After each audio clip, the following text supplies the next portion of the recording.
Assalamualaikum warahmatullahi wabarakatuh. Perkenalkan, nama saya Askia Ramadhani dari kelas 10. Saya akan mempresentasikan pengayaan fisika. Pertama ada pengukuran. Pengukuran merupakan kegiatan dilakukan menggunakan alat bertujuan mengetahui suatu besaran. Alat ukur, macam-macam alat ukur. Macam-macam alat ukur terbagi menjadi 4. Yang pertama, rolmeter untuk mengukur bangunan atau jalan. 2. Mistar untuk mengukur benda yang tidak terlalu panjang. 3. Jangka sorong untuk mengukur panjang, kedalaman, tebal, dan diameter. 4. Micrometerscope untuk mengukur panjang, tebal, dan diameter. Selanjutnya ada alat ukur massa. Alat ukur massa terbagi menjadi 5, yaitu neraka analitis 2 lengan untuk mengukur emas, batu, dan kristal. 2. Neraka lengan gantung untuk mengukur massa yang relatif besar. Selanjutnya ada neraka oscillus digunakan untuk mengukur massa benda atau logam dalam praktek laboratorium. Yang keempat, neraka tugas mengukur massa dan berat benda. Yang kelima, neraka digital, massa dan hasilnya langsung terbaca pada layar. Alat ukur waktu ada 4, yaitu algoritma, stopwatch, petunjuk, waktu elektronik, 4 jam atom kasium. Alat ukur arus listrik yaitu amperemeter, dan alat ukur suhu yaitu termometer. Selanjutnya ada pengertian pengukuran tunggal. Pengertian pengukuran tunggal adalah pengukuran yang hanya dilakukan sekali. Hal ini dikarenakan besaran yang diukur tidak berubah sehingga hasil pengukuran dianggap akurat. Contoh, mengukur panjang benda, massa benda, luas benda, dan tinggi benda. Selanjutnya ada pengertian pengukuran berulang.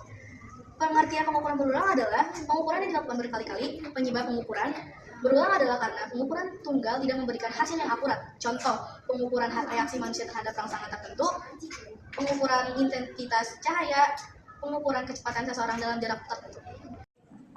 Selanjutnya, saya akan menjelaskan tentang bagian-bagian jangka sorong. Yang pertama ada rahang bawah.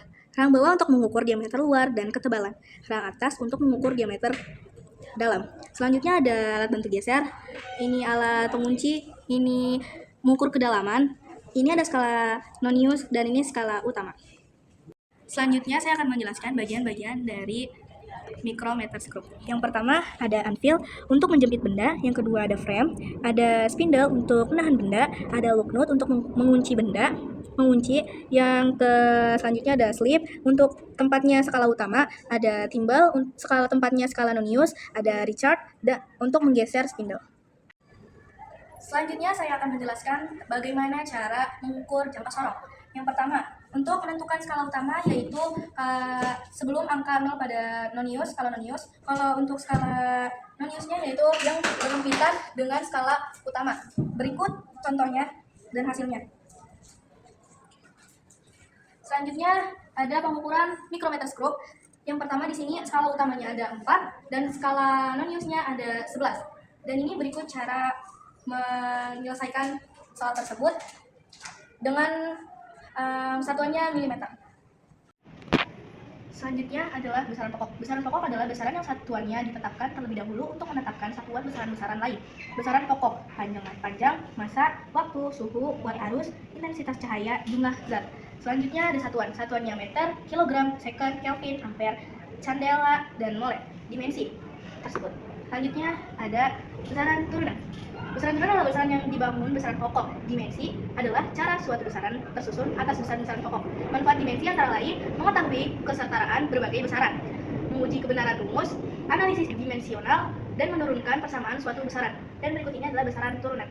Volume satuannya meter kubik dan dimensinya adalah L kubik. Selanjutnya adalah angka penting. Angka penting adalah semua angka yang diperoleh dari hasil pengukuran, termasuk angka terakhir yang ditafsirkan. Artinya terdiri atas angka fisik dan angka taksiran.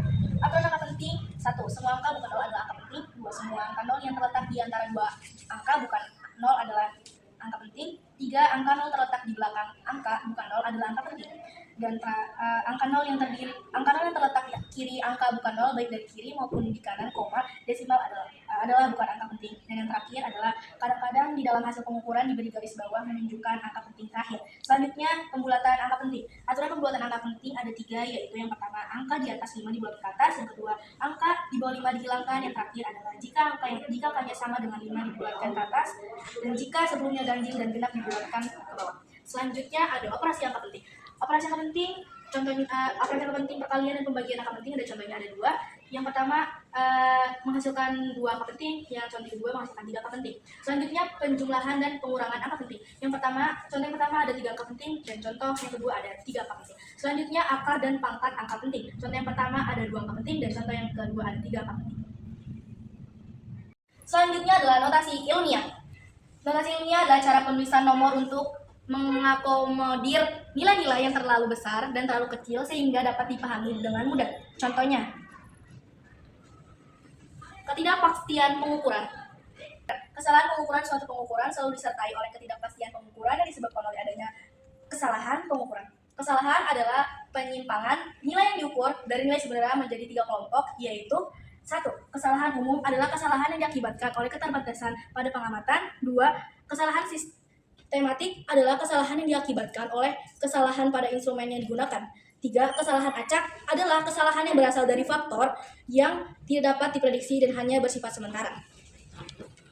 Ketidakpastian tunggal adalah pengukuran yang dilakukan satu kali. Rumusnya, delta X sama dengan 1/2 dikali nilai sementara. Ketidakpastian berulang adalah rumus ketidakpastian relatif adalah delta X dibagi hasil pengukuran dikali 100%. Angka penting yang boleh dalam pengukuran berulang: 1. Ketidakpastian relatif 10% berhak atas 2 angka berarti. 2. Ketidakpastian relatif 1% berhak atas 3 angka penting berarti. 3. Ketidakpastian relatif 0,1% berhak atas 4 angka berarti. Selanjutnya ada perhitungan ketidakpastian. Yang pertama, aturan penjumlahan dan pengurangan. Rumusnya, contoh penjumlahan dan pengurangan. Selanjutnya adalah aturan perkalian dan pembagian. Rumusnya delta L per L sama dengan delta X per X plus delta Y per Y. Selanjutnya ada aturan pangkat. Rumusnya dan aturan perkalian dengan konstanta. Rumusnya